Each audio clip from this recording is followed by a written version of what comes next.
Everyone,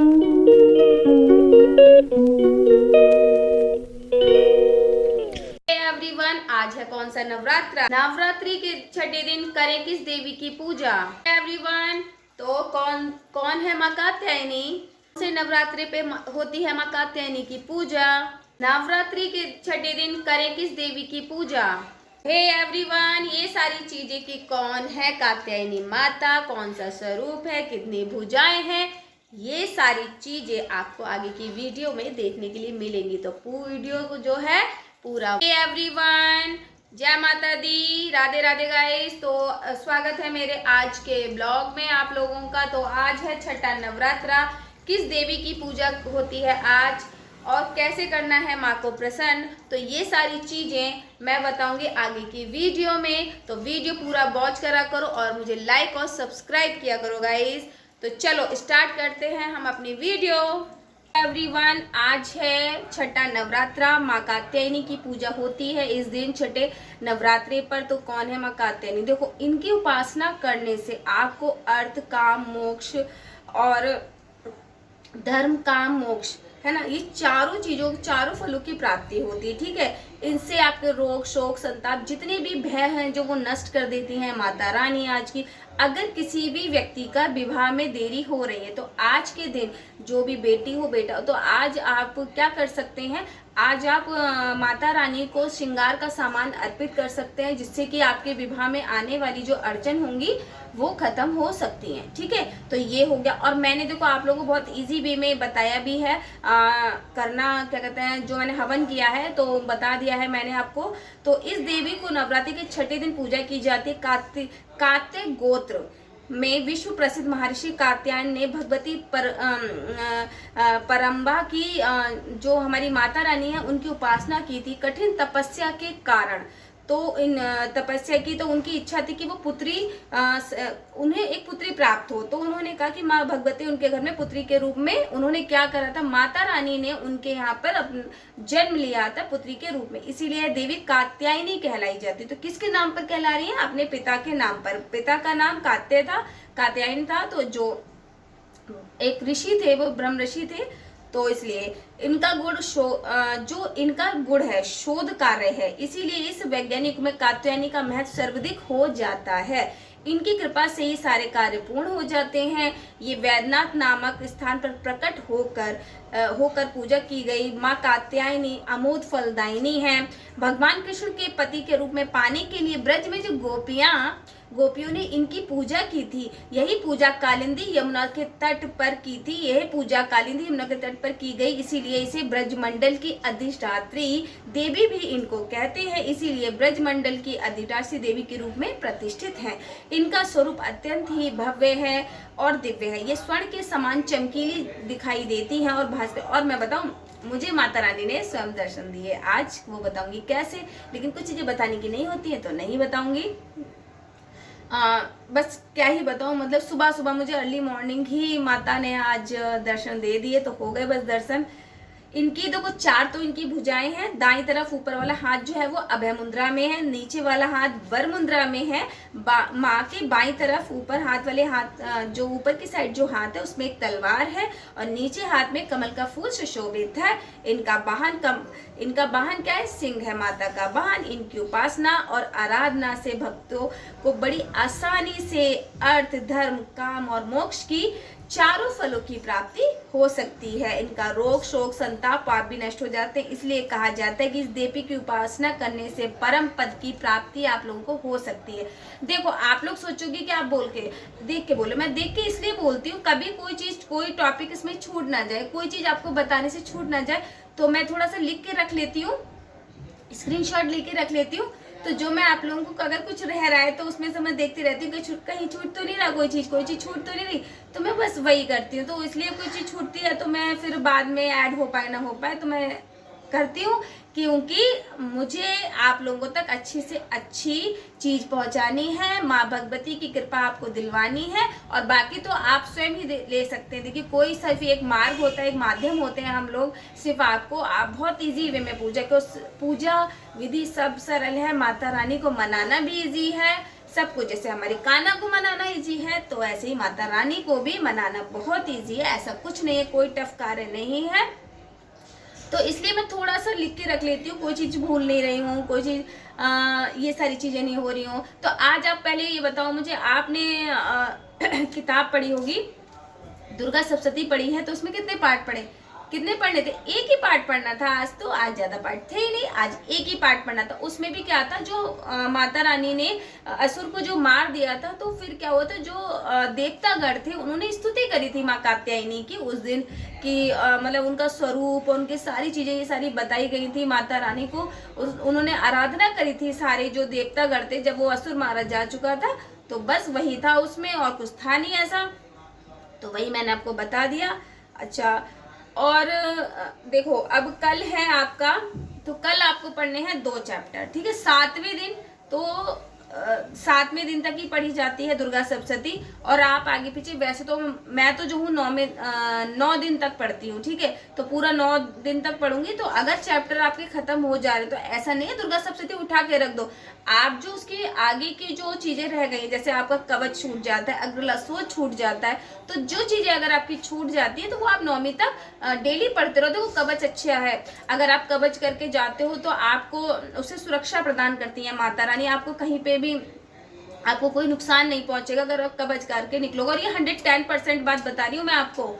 तो कवच कर लो, अगर आपकी कोई मनोकामना है उसकी पूर्ति करनी है तो आप अग्रलस्व का पाठ कर लिया करो। तो सब बहुत सारी चीजें हैं इसमें पढ़ने के लिए, आगे मंत्र भी बहुत सारे दे रखे हैं। तो अगर आपके कहते हैं कि 7वें दिन में क्या हो जाते, पूरे हो जाते हैं, मतलब चैप्टर 7वें 8वें दिन पूरे हो जाते हैं। अगर कभी कभी क्या होता है, कोई लोग एक एक करके पढ़ते हैं तो उनके शायद हो सकते हैं, लेकिन जो पढ़ने का तरीका है वो वही है। कल आपको 2 चैप्टर पढ़ने हैं।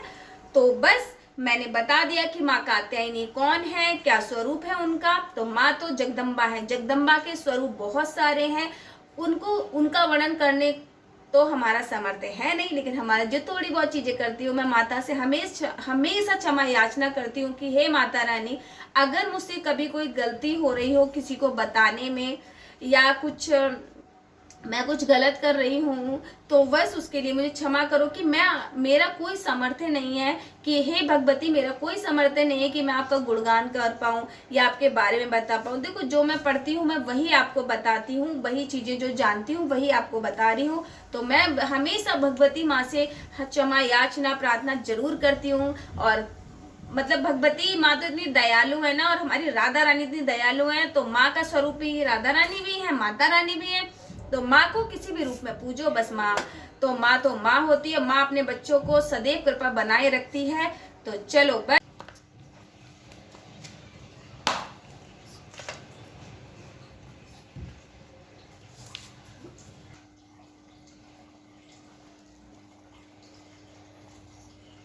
तो हे एवरीवन, चलिए बताती हूँ कि आपकी भी मेरी जैसी या मुझसे भी अच्छी ज्वारें कैसे हों, ठीक है।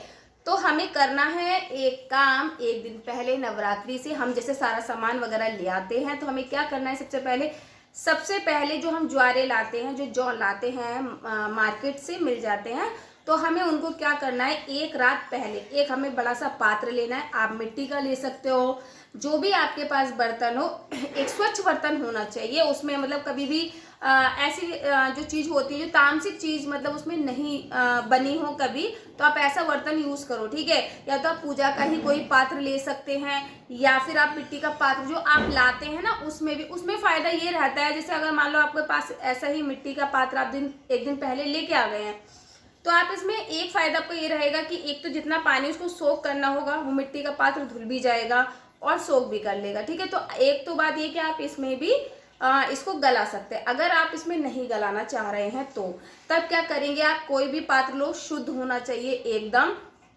उसमें आप भगोना वगैरह जो भी आपके पास, प्लेट थाली जो भी हो, उसको लेके उसमें पानी भरो, ठीक है। पानी थोड़ा ज़्यादा भरो। पहले तो उनको 2-3 बार आप क्या करेंगे, वॉश करेंगे, ठीक है। बहुत अच्छे से उनको वॉश करना है। अब वॉश करने के बाद वो मोस्टली उसमें जितना मतलब ऊपर जो कूड़ा वगैरह रहता है वो सारा निकल ही जाता है, ठीक है। अगर नहीं निकलता, जैसे सपोज आपने 3-4 बार धो दिया तो अब भी थोड़ा बहुत रह ही जाता है उसमें, तो आपको क्या करना है, एक दिन पहले आप उनको उसी बर्तन में, जो आप बर्तन यूज करने वाले हैं, उसमें थोड़ा सा गंगा जल और साधारण जल मिक्स करके आप उसको रात में भिगो के रख दो। अगले दिन जब आप मतलब घट स्थापना करें, मतलब वो ज्वारे उगाने हैं, तो साफ मिट्टी लो, मिट्टी साफ होनी चाहिए। देखो आजकल तो क्या होता है, जब हम ये सब चीज लेने जाते हैं तो वो मिट्टी वगैरह सब देते हैं, ठीक है, तो उस मिट्टी में कोई कंकड़ वगैरह नहीं होना चाहिए। तो अच्छे से आप साफ कर लो, छान लो, अगर लग रहा है आपको है तो जब साफ करके मिट्टी को, उसमें कंकड़ वगैरह नहीं होगा, तो हम डालेंगे उसमें ज्वारे, ठीक है, और हल्का सा छिड़केंगे गंगा जल।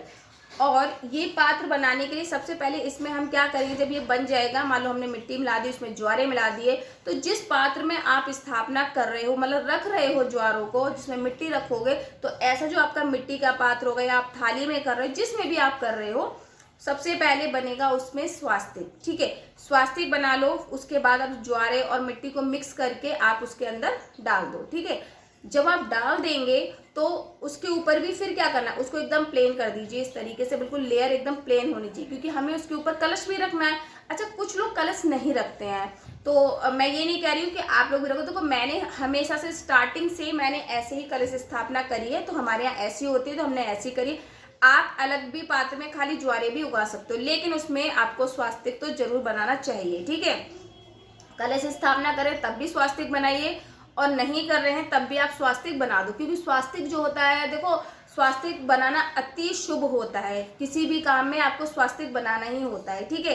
तो आप इस तरीके से अगर आप जौ उगाएंगे तो ऐसी मतलब 3 से 4 दिन में उनमें अंकुरित हो जाते हैं और बहुत थोड़े थोड़े बड़े हो जाते हैं। आप मेरा ही लगा लीजिए छठा दिन, तो अभी इतना है कि आप अगर ज़्यादा बड़े हो रहे हैं फिर आप उसको मौली से भी बांध सकते हैं, ठीक है, पर मैं मौली वगैरह नहीं बांधती हूँ, क्योंकि फिर टूटने के चांसेस भी कभी कभी मुझे लगते हैं। लेकिन अगर बहुत ज़्यादा परेशान कर रहे हैं तो अब हम मौली बांध देंगे, ठीक है। अच्छा, इनका आगमन हमारा बताता है कि हमारी जो माता रानी हमारे घर में आई हैं, तो इस बार के तो नवरात्रे हैं वैसे ही अति शुभ है, क्योंकि माता रानी हाथी पे आई हैं, तो उस पे जब आती है तो शुभ आगमन होता है माता रानी का।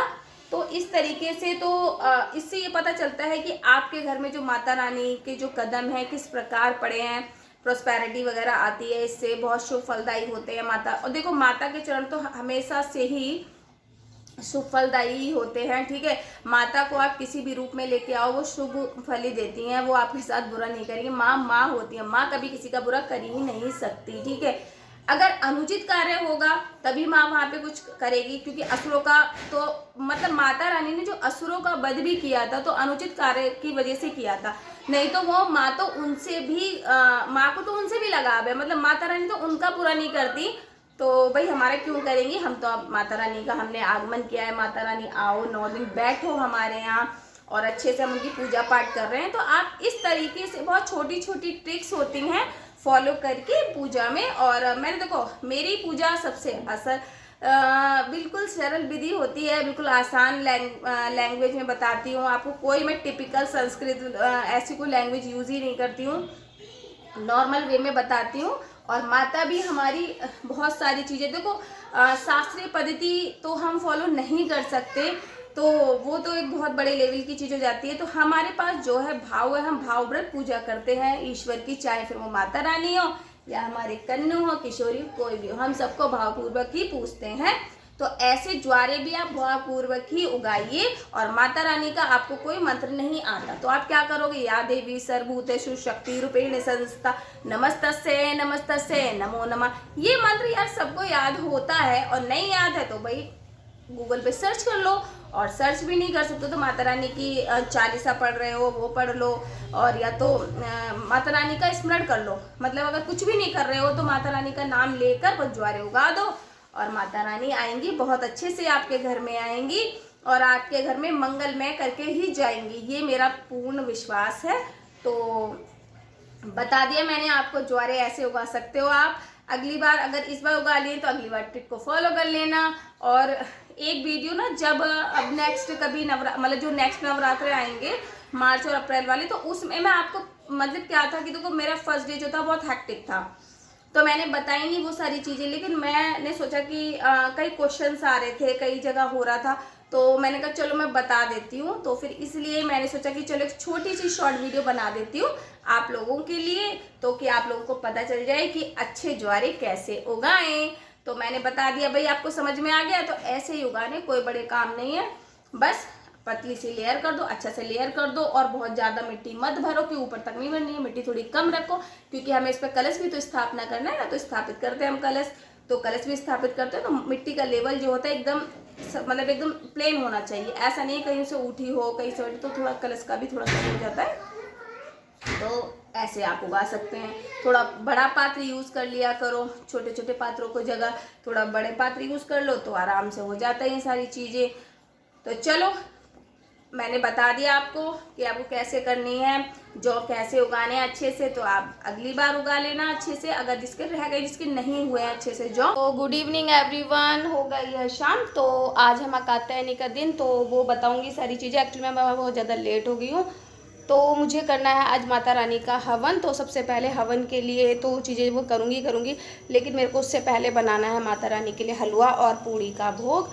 तो बस किचन में मैं वही बना रही हूँ कि चलो चलते हैं, सबसे पहले माता रानी के लिए हम हलवा तैयार कर लेते हैं, ठीक है।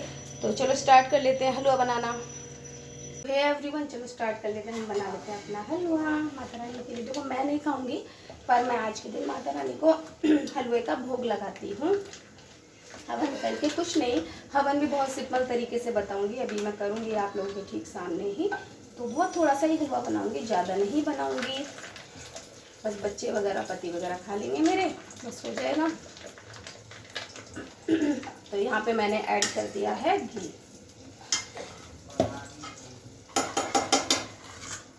और 2 लीटर से पूड़ियाँ जब तक मैं हवन करूँगी ना, उसके बाद सेक दूँगी पूड़ी। और पहले आरती कर लूँगी, मतलब पहले हवन करके फिर पहले आरती करके हवन कर लूँगी, उसके बाद फिर सेकूँगी पूड़ियाँ, क्योंकि भोग तो बाद में ही लगाना है ना, इसलिए बस 2-3 पूड़ी सेक के ले जाऊँगी जो कि हवन में जाती हैं। टंग मेरी स्लिप हो जाती है, तो ऑब्वियसली सी बात है यार, काम ना। और रात से मेरी तबीयत भी कुछ ऐसी हो रही है, तो मन भी नहीं कर रहा था बस, लेकिन ये था कि हर बार कर लेती हूँ, तो चलो इस बार भी कर देती हूँ। तो इसलिए बस करना है मुझे हवन, कुछ नहीं करती तो 108 आहुति तो देनी है माता के नाम की, तो दूँगी। 2 मिनट लगेंगे, जल्दी से बन जाएगा ये हलवा। ये हलवा हो रहा है, यहाँ पे मैं गूंद देती हूँ थोड़ा सा आटा। एवरीवन, मेरी सूजी देखो यहाँ पे भून गई है, मैं दिखा देती हूँ एक बार, इस तरीके से हो गई है रेड एकदम। बस इसके अंदर मैं पानी फटाफट ऐड कर दूँगी, चीनी नहीं डालूंगी, चीनी डालूंगी बाद में, क्योंकि अगर हम चीनी पहले से ऐड करेंगे और ना ही इस टाइम पर ऐड करेंगे, जब ये ऑलमोस्ट डन हो जाएगा उसके बाद ऊपर से चीनी डालने के लिए।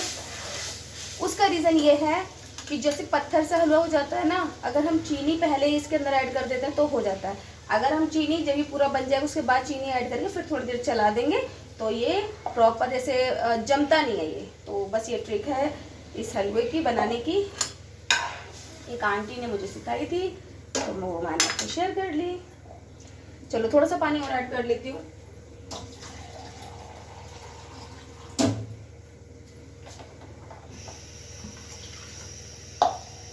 और माता के नाम पर जो भी चीज़ बनती है वो बनती ही अच्छी है, कुछ ख़राब नहीं बन सकता। और देखो कितना 2 मिनट में ही मेरे को नहीं लगे हैं ऐसे बनाते हुए, मैंने फटाफट बना दिया। बस यहाँ पर ड्राई फ्रूट काट के इसमें डाल दूँगी, ऊपर से थोड़ा सा घी और ऐड कर लूँगी, और हो जाएगा हमारा हलवा तैयार। यहाँ पे कुछ ज़्यादा है नहीं काम, इन लोगों के लिए सब्जी बना दी है, अपने लिए सब्जी अभी नहीं बनाऊँगी, अपने लिए बनाऊँगी सब्जी। वो भी दिखाऊंगी कि क्या बनाऊंगी, क्योंकि आज मैंने आलू उबाले, तो आलू की बनाऊंगी, देखती हूँ रसे की सब्जी, और फटाफट सेकूंगी पराठे या रोटी, क्योंकि आज थोड़ा सा लेट हो गई हूँ बहुत ज़्यादा कुछ तो। सो है एवरीवन, देखो हलवा हो गया है डन। यहाँ पे मैंने पूड़ियों के लिए पैन भी चढ़ा दिया कि जो पूड़ी मतलब भोग के लिए मैं लूँगी इस टाइम पे, तो हलवा हो गया मेरा पूरे तरीके से डन। अब बस इसी टाइम पे यहाँ पे मैं चीनी ऐड करती हूँ ऑलवेज, क्योंकि इससे क्या होगा, हमारा हलवा जो होता है जमता नहीं है। सब चीज़ें अंदाजे से डालूंगी, कोई मेरे मेज़रमेंट नहीं है भाई इस टाइम पे बिल्कुल भी, क्योंकि टाइम भी नहीं है मेरे पास मेज़रमेंट देने का भी। तो बस मेज़रमेंट कुछ नहीं दूंगी, मैं अपने हिसाब से, 2 से 5 लोगों का है ये, तो अपने हिसाब से आप मेज़रमेंट तय कर सकते हैं, अपने घर के लोगों की क्वांटिटी के हिसाब से। बस इसके अंदर थोड़ा सा घी ऐड कर दूँगी और ये हमारा ऑलमोस्ट हलवा हो गया है यहाँ पे डंडे को। अब जो है ना ये कंसिस्टेंसी इसकी रहने वाली है। अगर हम पहले से ही चीज़ें कर देते हैं ना, जैसे पहले से ही सपोज़ करो कि हम क्या करें कि हमें तो भैया पहले से ही वो कर देना है इसको, तो पहले से कुछ नहीं करना है इसके अंदर, तो पहले से कभी भी चीनी इसके अंदर ऐड नहीं करनी चाहिए। घी जम गया है तो वो निकल नहीं रहा था, चलो निकल गया भाई। इतना घी हम इसके अंदर ऐड कर देंगे और हम डालेंगे अब यही इसी टाइम पर ड्राई फ्रूट।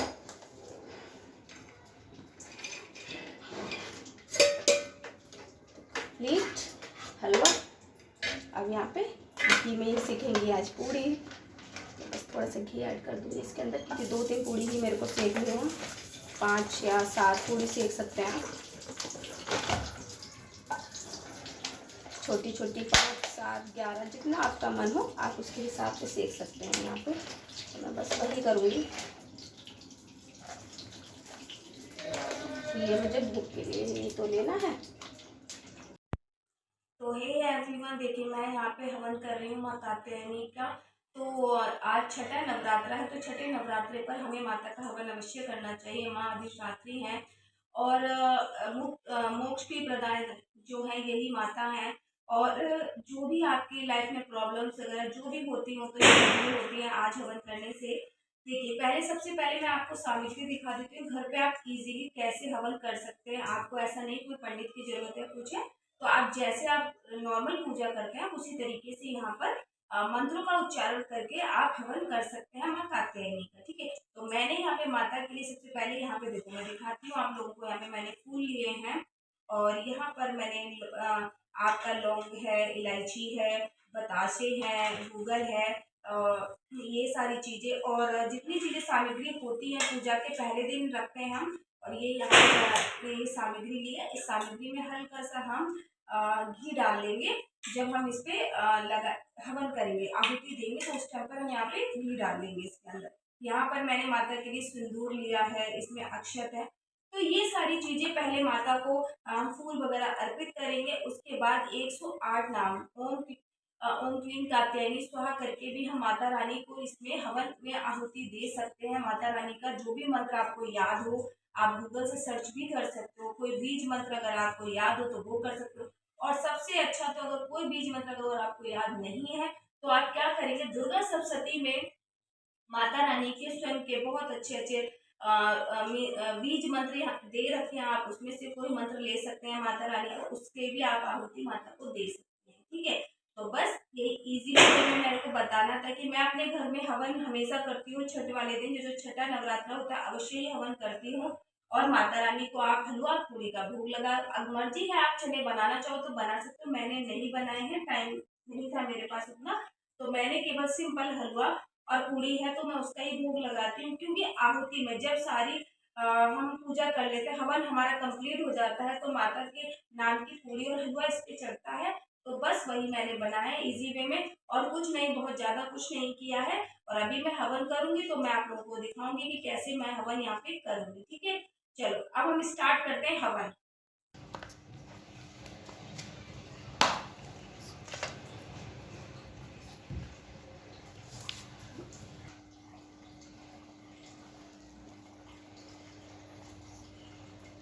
चलो मैं बना लेती हूँ अपना खाना। भैया मेरा अपना खाना भी तो बनाना है ना मुझको, तो मैं बना लेती हूँ अपना खाना। तो मैं आज जो पराठा सेकूंगी वो थोड़ा सा डिफरेंट है। आलू यहाँ पर मैंने बना दिए हैं रसे वाले, तो मैं बनाऊंगी आज आलू का यूज़ नहीं करूँगी पराठे के अंदर, मैं करूँगी लौकी का यूज़। तो कैसे बताती हूँ मैं आपको। चलो बनाती हूँ मैं पराठा अपने लिए और अपनी माता रानी के लिए। तो बस हल्का सा ऑयल लगा देंगे, जो कि हमारा पराठा वगैरह जो हम बना रहे हैं वो चिपके नहीं, तो बहुत इजी बन जाता है। देखो यहाँ पे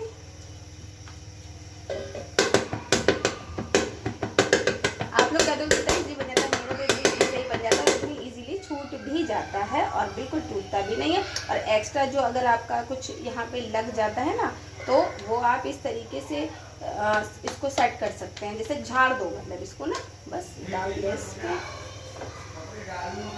ठीक है, तो ये मैंने डाल दिया पराठा। तो बताया करो कैसी लगती हैं रेसिपीज भी मेरी। तो इसके अंदर बस कुछ नहीं किया है मैंने, लौकी को करा है। आज आलू ऐड नहीं किया है, बस आलू एक था तो मैंने इसलिए ऐड किया, नहीं तो नहीं मैं करती हूँ। देखो इससे करोगे ना तो बिल्कुल भी आपको चकला बेलन की यूज़ नहीं, वैसे हाथ से भी बना सकते हो ना, तो हाथ से भी बना देती हूँ, इस तरीके से करके भी बना सकते हो। तो अगर जिसको अगर नहीं आता है, हाथ से नहीं बढ़ रही है, तब आप ये यूज़ कर सकते हो। तो बन गया है पराठा, चलो सेक कर बताती हूँ। सबसे पहले हम इस लौकी को ये इसमें घिस लेंगे थोड़ा सा, ठीक है। तो हम इसको घिस लेंगे और थोड़ी देर के हमें छोड़ना पड़ेगा, या हम पानी तुरंत ही निचोड़ कर भी डाल सकते हैं। ये स्टफिंग पराठा बनेगा कुट्टू का एकदम।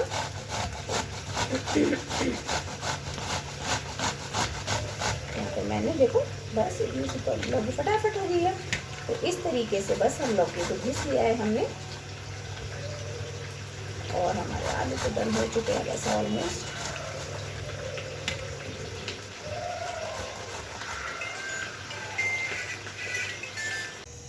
तो पराठे के साथ साथ अपने लिए रायता भी तैयार कर लेती हूँ। मैं यहाँ पर खीरे का रायता बनाऊंगी इसके साथ में, क्योंकि मैंने दही यूज़ नहीं किया है, तो मैं दही जरूर लेती हूँ, क्योंकि थोड़ा सा कुट्टू हो गया या फिर सिंगाड़ा हो गया, कहते तो ठंडा है बट हल्का सा गर्म होता है, तो इसलिए हमें ज़रूर दही का यूज़ करना चाहिए नवरात्रि में।